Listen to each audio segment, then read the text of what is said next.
Thank you very much. I'm so happy to see so many other Rust devs. And I know it's the last talk before lunch, but please stick with me. There will be a small surprise at the end of this, so it's worth to stay until the very end.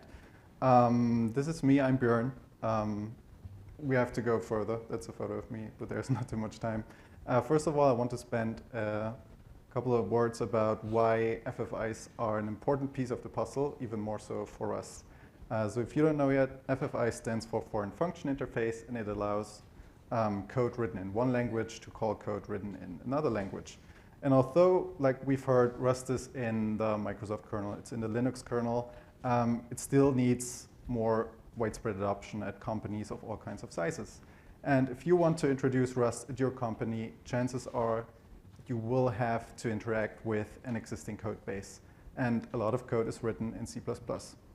So if we make this process of calling Rust code from other languages as seamless as possible, as easy as possible, it makes it easier to bring Rust to new use cases. So we have written down a couple of points what we think an FFI should be.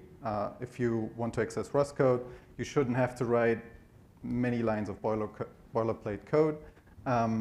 If you use Rust code from somewhere else, it shouldn't really be associated with a negative performance impact, and ideally the Rust side should feel like Rust, and in our case the C++ side should feel like C++, so the code should feel idiomatic.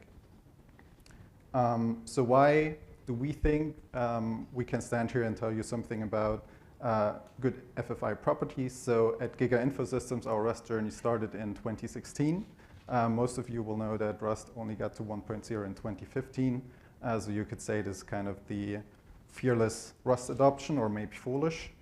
You can choose whatever you'd like. But nevertheless, we fully replaced our C++ and SQL backend back then. And ever since, we have this DBMS for storing 3D geoscientific data. And you can see an image of such a model on the side. And back in the day, our use case for this FFI was to communicate with a desktop application that was written in C++. Ever since then, we've integrated Rust in more of our software. So we have web apps that use Rust through WASM, and we also have a couple of standalone Rust helper apps now. Let's go a little bit in the past. What have we used in the very beginning? So we started out with something, or with cbindgen, where we quickly had to move to a custom fork of it because our C++ code makes some assumptions that we would have this generated code to look like.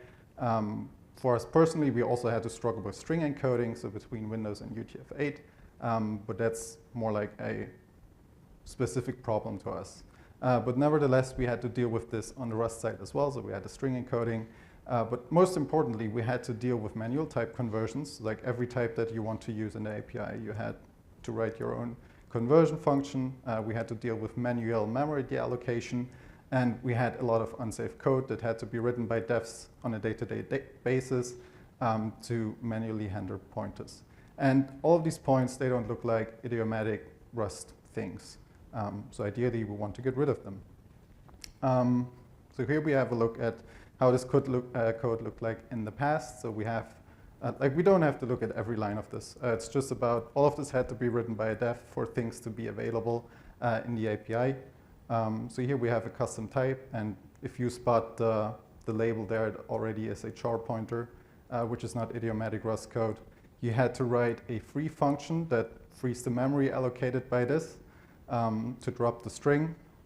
You then had to implement a drop function to use this free function, and then if you wanted to call anything, there are many type conversions going on. So there you see some of that make C string, which has to do with the string encoding. And it goes even further. If you want to actually call a function, you had to write these pop extern C functions that deal with pointer dereferencing. They deal with type conversions. It's not very great.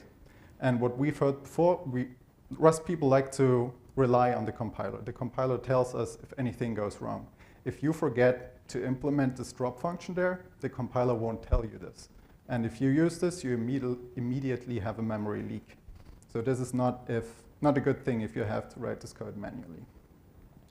Over the years, we also had a look at other solutions because we wanted to improve the situation. One These were CXX, but there the enum support wasn't really working for our use case. Neither was Safer FFI, but it wasn't really compatible with our C++ code base. And Diplomat back in the day, we quickly ran into issues where things just weren't implemented yet. So there were issues with string support instructs, for example. So over the years, we tried to work on our own solutions. We tried to improve things like error propagation and tracing. I thought we added a Rust API after the fact, but we actually didn't. We noticed this when I created a standalone Rust project where I wanted to call the Rust API, and it wasn't there. We only had these extern C functions that had these like pointers in them. But yeah, over the years, we didn't really find anything that solved all of the issues, but we gained a clear understanding what we would like and also what we would need for things to work. And this brings us to our goals of generating ergonomic C++ APIs. So the most important thing is we want to cut down on boilerplate. So all of the lines of code that I've shown you, we don't want to write these. And that includes we don't want any manual conversion of types. We don't want to deal with manual deallocations of memory. Ideally, for us, we get rid of the weird string handling. And the unsafe code shouldn't be written by someone, but it should be contained somewhere safe, where you can't make any errors by yourself. And then, of course, it should be nice to use from the C++ side and from the Rust side. And ideally, at the very end of this, we don't lose too much performance. And this brings us to the key idea. So up until this point, you've seen if you have types in your API, that makes things complicated already. You have these manual type conversions. And so our idea was, what if we get rid of all the types in the API and replace them with byte buffers? So you can see in the schema the general approach coming from the C++ side. If we want to call a function on the Rust side, we put in some parameters. We serialize them to byte buffers. They go into the C API. And on the Rust side, we deserialize them again, call the Rust function, do our work, get our result, serialize the result, goes through the C API again. And then on the C++ side, we deserialize the result. And we can work with nice to use types. And the way we're going to go through this is we will follow along the keywords that are part of the title of this talk. So first, we're going to start with procedural macros and how they can help us to generate these extern C functions. Then in the second step, we will use Rustdoc and Rustdoc types to gain an understanding of the code that we've just generated. And in the third step, we will use this understanding with Serde reflection and Serde generate to generate the C and C++ code. And throughout all of these steps, we will use Serde and bin code to handle the serialization and deserialization of types. So first step, procedural macros. So the thing is, our extern C functions, they dealt a lot with types and their conversion, but also with pointer handling. The moment we apply Serde and bin code, and by getting rid of all the types, these functions all of a sudden look very similar. So they're a perfect example where we can apply a macro, in this case called exported, to generate this code like magically.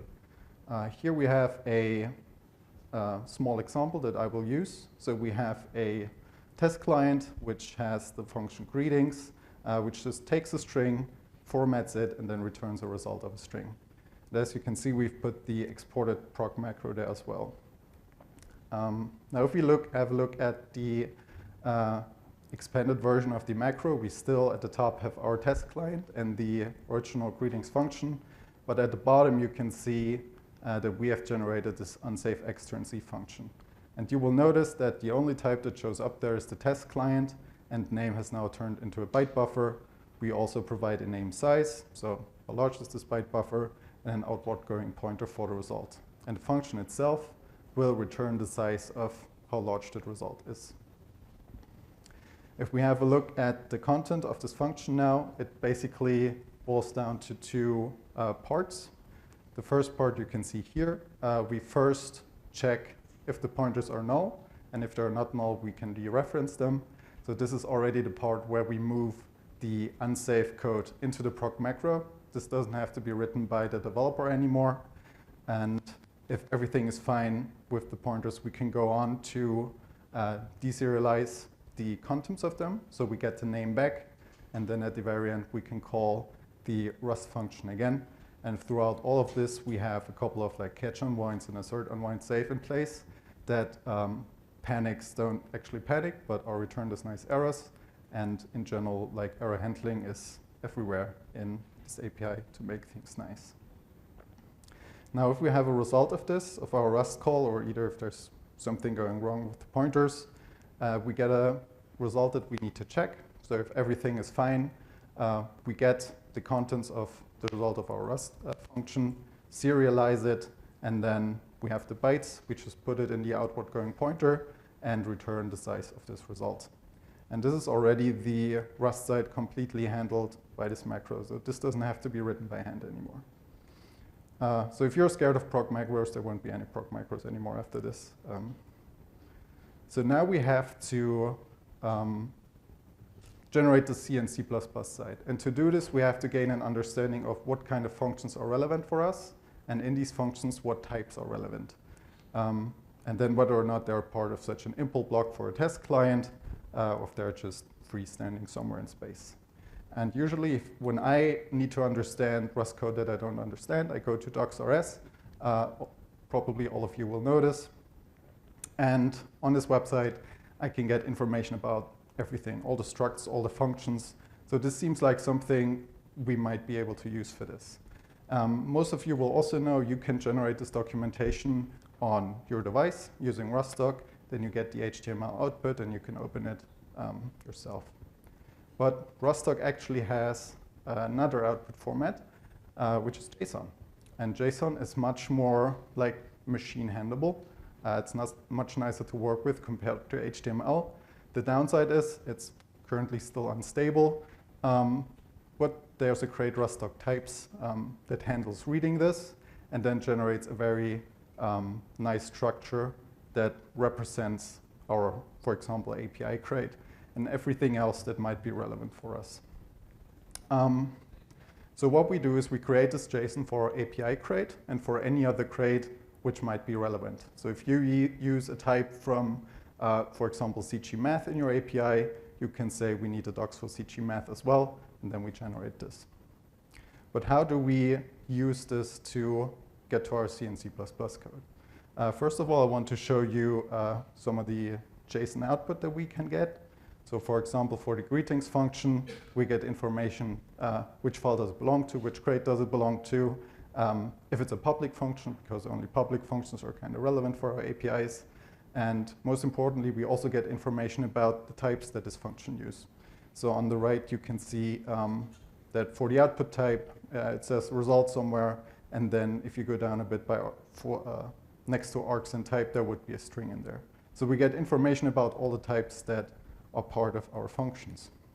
But we have created doc.json for like our own crate, for other crates, and that is a lot of JSON. How do we find the right functions and types for us?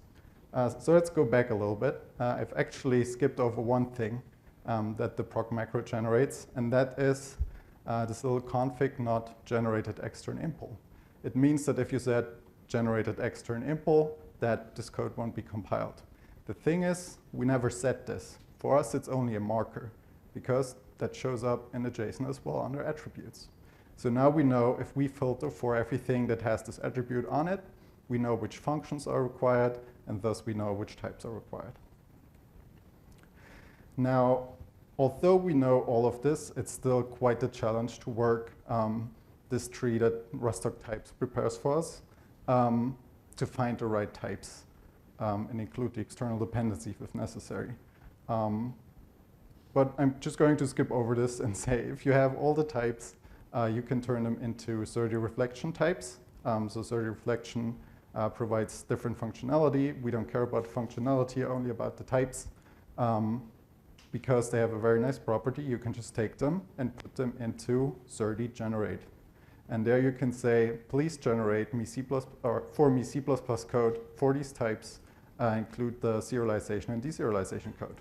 So that is really neat and like easy if you reach this, or if you've gone so far. For the functions, there's not such a simple generate function. But again, the same applies as we had on the Rust side. These functions, because we use byte buffers, look very similar to each other.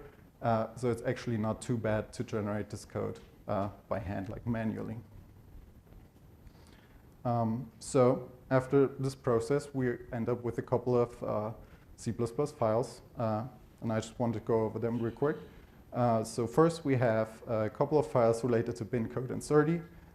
They don't really contain anything or custom to our API itself. Then we have the C API, complete with byte buffers, so not really with types. All of this is in the API functions file. Then we have a file for all of our custom types that we've just generated with Serde generate in types.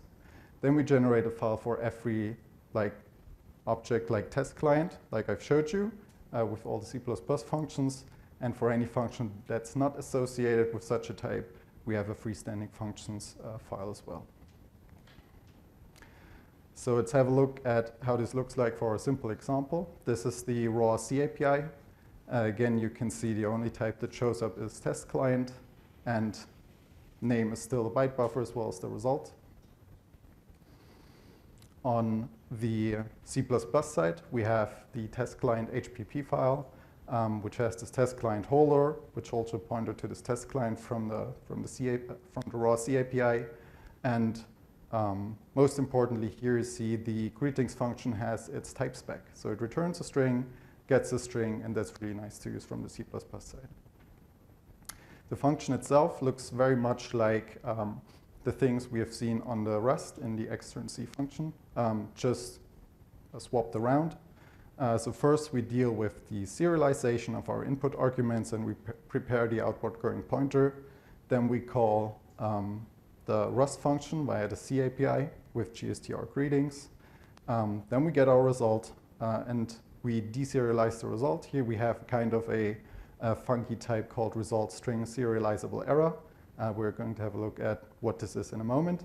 And at the very end, you only need to check, did I get an OK result or an error result? And based on this, you either throw an error or you return the actual value.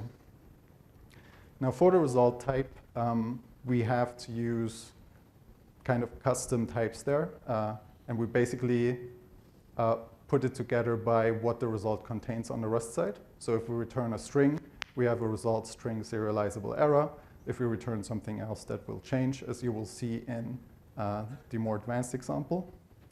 And it basically just holds an OK and an error variant. And serialization, deserialization is basically kind of the same. And for the error, it needs to be a serializable error, but that's really flexible as well.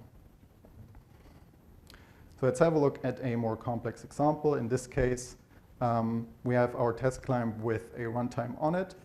And this time we don't return a string, but we have a return type that's a bit more complex.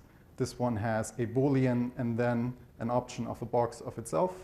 So that's a bit more complex. There's a cyclic dependency going on, which is a bit more difficult to handle in all the following steps. And then the function that we have on our test client is actually async this time. Now on the Rust side, most of it will look the same kind of, but this time we use the runtime to resolve the future before we can move on. Everything stays the same because we got rid of types, which is very nice. On the C++ side, we now have this custom type, and you can see again, there's the bool, and there's also the optional value pointer of a return type. This is the place where the Serde functionality in C++ is utilized. And then you have some serialization and deserialization functions. And the C++ function itself looks mostly exactly the same, but in this case, the return type has changed. It's now this result a return type serializable error because we return something else. Now let's go over the up and downsides that we found in our use case. So we are very happy to use this because, as you've seen, we have no explicit type conversions anymore because we replace everything with byte buffers. There's no exposed unsafe code on the Rust side because everything is generated by the proc macro. So it's easier to make sure that everything works well. The pointer handling is also inside the proc macro, so the Rust developer doesn't get in touch with this while working on a pure Rust API. Oh, I kind of skipped over this, but there are no explicit deallocations that we need to worry about because, maybe if I go back, I have the time. Here we see, before we check the if out value index, we have this call to GSTR-free byte buffer. This makes sure to release all the memory that we've assigned on the Rust side. So we also have possible memory leaks handled with this as well. Which makes us very happy because on the Rust side, we can write a pure Rust API, we can put the macro on it, and we immediately have a C++ API as well. And we don't have to worry about all the stuff in between. The downsides are, of course, since you deal with serialization, you lose a bit of performance. It's not that much. It really depends on your use case. For us, we have a network layer in between. We have a lot of work that we do on the Rust side. So the time for the serialization is really no issue. And if you care about having a usable C API with types, that's also not the case because everything is a byte buffer. You would have to manually deal with the serialization and derealization yourself. And now to get to the surprise. We've worked hard the last 2 weeks because we wanted to release this before this talk happens. And just released this week, we now have Buffy and Buffy macro. That's available on crates.io. So Buffy kind of stands for buffer and FFI, so it's a very creative name. But you can use this today and put it in your project, and most importantly, let us know if it works or if it doesn't. The thing is that the Rustdoc type resolving that we've put in has grown organically with our project, so we made everything work for us. We don't know if that means it will work for everyone else or for no one else. It needs to be tried in other projects. So please let us know if you try it and you run into issues. Leave us an issue, open an issue on GitHub, and we can have a look at this. The other thing is, would we recommend this for production? So we ourselves have used this the last few months in our project. We've also deployed this to customer instances, and it works very well. So in this regard, we would recommend it if it works for you. And the other issue is that since we use the unstable Rustdoc JSON output, there are two things to consider. One is we need to use nightly features. So with this crate, we usually do this with Rust C Bootstrap. And the other thing is since the JSON output and Rustdoc types changes a lot with the Rust toolchain version, a version of Buffy will be closely knit to a Rust toolchain version. So if you give this a go, make sure you get the right toolchain or Buffy version. And yeah, I hope you can see that this might solve some of the issues you have. We would love to hear from you if you give this a go. You can find Buffy and Buffy macro on crates.io. And yeah, if you run into issues, if you like it, if you don't like it, if you have feedback, just get in touch. Georg and me, we will be around. Just approach us and we can talk about this. So, thank you very much.